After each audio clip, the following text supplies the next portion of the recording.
안녕하세요, 유세종입니다. 오늘은 높은 확률로 최고의 의사결정을 할 수 있는 최적 중지규칙에 대해 알아보겠습니다. 최적 중지규칙은 몇 번째 소개팅에서 배우자를 선택해야 할지, 몇 번의 직업을 경험한 후 확정적인 직업을 선택해야 할지와 같은 실제적인 문제에 매우 효과적인 답을 제공합니다.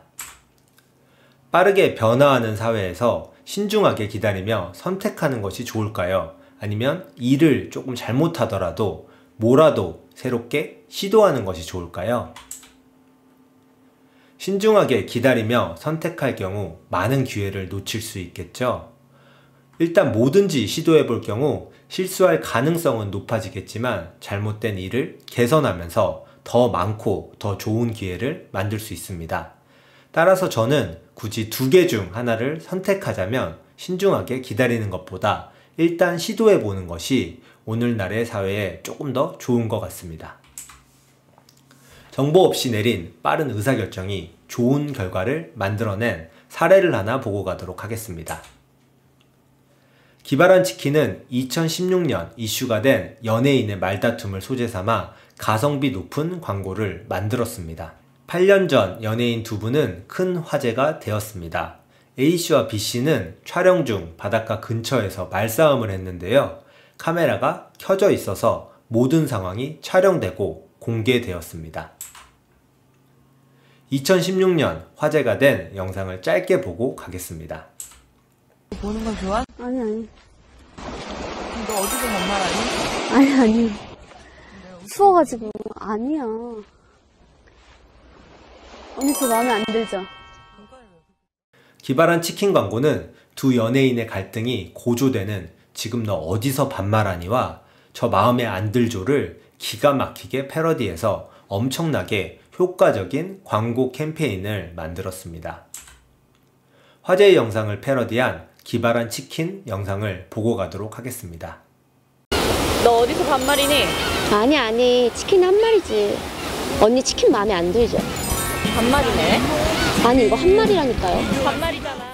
광고 제작자는 화제가 된 사건을 보자마자 치킨 광고에 적용해야겠다고 생각하고 집에서 가장 가까운 바닷가에 가서 영상을 찍고 간단한 편집을 거쳐서 광고를 올렸습니다. 최소의 제작 비용과 시간을 들였지만 그 당시 다른 어떤 치킨 광고보다 조회수나 영향력이 높았습니다. 기발한 치킨 광고는 많은 정보 없이 내린 빠른 의사결정이 좋은 결과를 만들어낸 사례로 볼 수 있습니다. 하지만 빠른 의사결정이 항상 좋은 결과를 만들어주지는 않습니다. 충분한 정보 없이 내린 섣부른 의사결정이 나쁜 결과를 만들어낸 사례도 많습니다. 1999년 방영된 광기라는 드라마가 있습니다. 광기는 광고에 끼가 있는 아이들의 줄임말인데요. 광고대회 대상을 위해 학교의 아웃사이더들을 끌어모아 광고 대회에 도전한다는 이야기입니다. 당대 최고의 청춘 스타인 원빈, 최강희, 이동건, 배두나, 양동근이 캐스팅되어 화제가 되기도 했습니다. 저는 이 드라마를 보고 고민하지 않고 광고 홍보학과를 선택했습니다. 광고 홍보학과에서 어떤 공부를 하는지, 졸업하고 난 후 실제로 어떤 일을 하는지에 대한 정보 없이 섣부른 의사결정을 해서 오랜 시간 많은 시행착오를 했습니다. 그야말로 정보 없이 내린 섣부른 의사결정이 나쁜 결과, 시간 낭비와 수많은 시행착오를 초래했습니다. 어느 시점에 결정을 내려야 최적화된 선택을 할 수 있을까요? 어떤 경우엔 빠른 의사결정이 최고의 결과를 만들어내고 또 다른 경우엔 섣부른 의사결정이 많은 시행착오와 비극을 불러옵니다. 장학 퀴즈 프로그램을 보면 어떤 학생은 문제를 정확히 다 듣지 않고 버저를 너무 일찍 눌러 틀린 답을 말하곤 합니다. 그렇다고 버저를 너무 늦게 누르면 경쟁자가 정답을 맞히게 되죠. 확신이 들 때까지 기다리면 답을 맞출 기회조차 없게 됩니다. 버저를 너무 빨리 누르면 문제를 다 듣지 못해 틀린 답을 할 확률이 높아지고 버저를 너무 늦게 누르자니 다른 사람이 정답을 맞춰서 기회가 없게 되죠. 얼마큼의 정보를 축적한 후 결정을 내리는 것이 좋을까요? 이 애매하고 복잡한 문제를 어떻게 정리해 볼 수 있을까요? 누군가는 분명 이런 문제에 대한 해답을 찾았을 것 같은데요. 미국 수학자 존 벨링엄은 이 애매하고 복잡한 문제에 대한 해답을 발견했습니다. 그의 논문 개구리와의 키스, 짝짓기를 위한 수학자의 지침은 언제까지 탐색하고 결정해야 하는지에 대한 방법론, 즉 최적 중지 규칙을 만들었습니다. 빌링엄은 N명과 데이트할 때 몇 번째 만남에서 데이트를 멈추고 배우자를 선택해야 하는지 확률 공식을 산출했습니다. 공식에서 N은 데이터를 할 수 있는 횟수를 나타내고요. M은 몇 번째 만남에서 선택하는지를 나타냅니다. 최적 중지 규칙을 간단하게 표현한 그래프를 살펴보도록 하겠습니다. X축은 탐색군의 비율을 의미하고요. Y축은 최고의 선택을 할 확률을 나타냅니다. 우리의 목표는 가장 높은 Y값을 갖는 것이겠죠.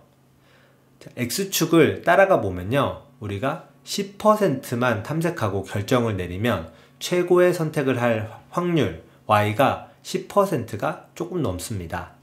탐색군의 비율을 증가시키면은 최고의 선택을 할 확률도 조금씩 높아지는 것을 알 수 있죠. 자, 그리고 탐색군의 비율을 37%로 가져가면 최고의 선택을 할 확률 Y값이 가장 높은 수치가 되는 것을 알 수 있습니다. 자, 그리고 거기에서부터 탐색군의 비율을 더 늘리면은 최고의 선택을 할 확률 Y값이 점차 줄어든다는 것을 알 수 있습니다.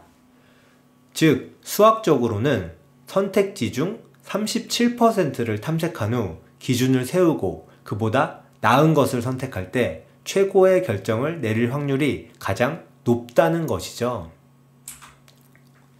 빌링엄은 최적 중지 규칙 공식을 통해 n을 늘릴수록 최적의 확률값이 37%에 수렴한다는 것을 통계적으로 증명했습니다. 이것을 37%의 규칙이라고 합니다. 보다 직관적인 방식으로 설명을 해보도록 하겠습니다. 야외 대형 콘서트를 가면 수많은 간이 화장실이 있습니다. 그림과 같이 3개의 간이 화장실이 있다고 가정을 해보도록 하겠습니다. 3개의 화장실 중 1개는 깨끗하고 1개는 보통이고 마지막 1개는 더러운 화장실입니다. 문제는 화장실에 들어가기 전에는 어떤 화장실이 깨끗하고 어떤 화장실이 더러운지 알 수가 없다는 거죠. 3개의 화장실에서 나올 수 있는 시나리오는 총 6가지입니다. 이 상황에서 어떻게 해야 깨끗한 화장실을 선택할 수 있는 확률을 가장 높일 수 있을까요? 제가 보기를 들어보면요. 1번, 첫 번째 들어가는 화장실을 선택한다. 2번, 첫 번째 화장실을 탐색군으로 하고 그보다 깨끗한 화장실을 선택한다. 3번, 세 번째 화장실을 선택한다. 어떤 방법이 가장 좋은 방법일까요? 최적 중지 규칙 또는 37% 규칙을 적용하면 최적의 선택 확률을 가장 높일 수 있습니다. 즉, 3개의 선택지 중 37%면 1개의 화장실을 보고 난 후 그보다 좋은 화장실을 선택하는 거죠. 자, 시나리오를 보면서 구체적으로 살펴보면요. 자, 첫 번째 보는 화장실은 탐색군이죠. 따라서 이것을 선택할 수 없습니다. 이것보다 좋은 화장실이 나와야 되는데요. 자, 1번 같은 경우에는 첫 번째 깨끗한 화장실이 나왔기 때문에 우리는 최적의 선택을 할 수 없게 되고요. 두 번째도 마찬가지입니다. 자, 세 번째를 보면요. 자, 첫 번째 보통 화장실이 나왔고요. 이것보다 깨끗한 화장실을 선택하면 되죠. 두 번째 나온 화장실은 첫 번째 나온 화장실보다 좋은 컨디션이니까 이 깨끗한 화장실을 우리는 선택하게 됩니다. 그러면 최적의 선택을 할 수 있게 되는 거고요. 네 번째 시나리오를 보면요. 처음에 보통 화장실이 나왔고 두 번째 나온 더러운 화장실은 첫 번째보다 안 좋으니까 선택을 안 하게 되고요. 세 번째, 마침내 우리가 원하는 깨끗한 화장실이 나오게 돼서 이 깨끗한 화장실을 선택하게 됩니다. 그러면 그 경우에 우리는 최적의 선택을 할 수 있게 되는 거죠. 다섯 번째가 조금 어려워 보일 수 있는데요. 다섯 번째 시나리오는 처음에 더러운 화장실이 나옵니다. 그리고 나서 보통 화장실이 나오면 첫 번째 탐색꾼보다 더 좋은 컨디션이 나왔기 때문에 보통 화장실을 선택하는 거죠. 그러면 이 경우에도 우리는 최적의 선택을 실패하게 됩니다. 자, 마지막 시나리오 같은 경우에는 탐색꾼에서 더러운 화장실이 나왔고 두 번째 깨끗한 화장실이 나왔습니다. 그 경우에는 깨끗한 화장실을 선택하고 우리는 최적의 선택을 할 수 있게 되는 거죠. 한 개의 화장실을 보고 난 후 그보다 좋은 화장실을 선택하는 전략은 총 6개의 화장실 중 3개의 시나리오에서 최선의 선택을 획득했습니다. 성공 확률은 6개의 시나리오 중 3개로 50%입니다. 무조건 처음 화장실을 선택하거나 두 번째 화장실을 본 후 마지막 화장실을 선택할 경우 최선의 선택 확률은 33%로 떨어지게 됩니다. 3개의 화장실이 아닌 100개의 화장실이 있다면 몇 번째 화장실까지 탐색하고 결정을 내려야 할까요? 100개의 37%인 37개의 화장실을 탐색한 후 그보다 상태가 좋은 화장실이 있으면 선택하면 되겠죠? 이번엔 50개의 화장실이 있다면 몇 번째 화장실까지 탐색하고 결정을 내려야 할까요? 50개의 37%인 19개를 탐색하고 선택을 하면 되겠죠? 복잡한 수학 공식을 기억할 필요 없이 37%만 기억하면 최적의 선택 확률을 높일 수 있습니다. 37% 규칙을 어떤 분야에 활용할 수 있을까요? 전체 탐색꾼 중 37%를 탐색한 후 결정을 내리라는 37%의 법칙은 직업 선택, 배우자 선택, 투자 기회, 아파트 구매 등 다양한 분야에서 유용하게 사용될 수 있습니다. 직업을 선택할 때 10개의 직업군에 관심이 있다면 4개의 직업군을 탐색하고 그보다 좋은 직업이 있으면 그 직업을 선택할 때 확률적으로 가장 좋은 선택을 할 수 있겠죠. 회사에서 사람을 뽑을 때 100명이 지원했다고 가정을 해보겠습니다. 37명까지는 면접을 보고 가장 적합한 사람을 정한 후 그 다음에 들어오는 사람 가운데 그보다 나은 사람이 있다면 곧바로 그 사람을 낙점할 때 최고의 선택을 할 확률이 가장 높게 됩니다.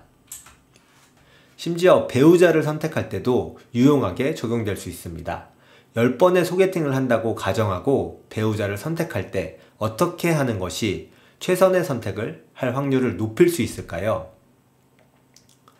4번의 소개팅을 탐색한 후 기준을 세우고 그보다 더 좋은 상대가 나올 때 선택하면 최고의 배우자를 선택할 확률을 최적화할 수 있습니다. 37% 규칙은 항상 최고의 선택을 보장할까요? 37% 규칙은 항상 최선의 선택을 보장하지 않습니다. 다만 최선의 선택을 할 확률을 높여준다는 거죠.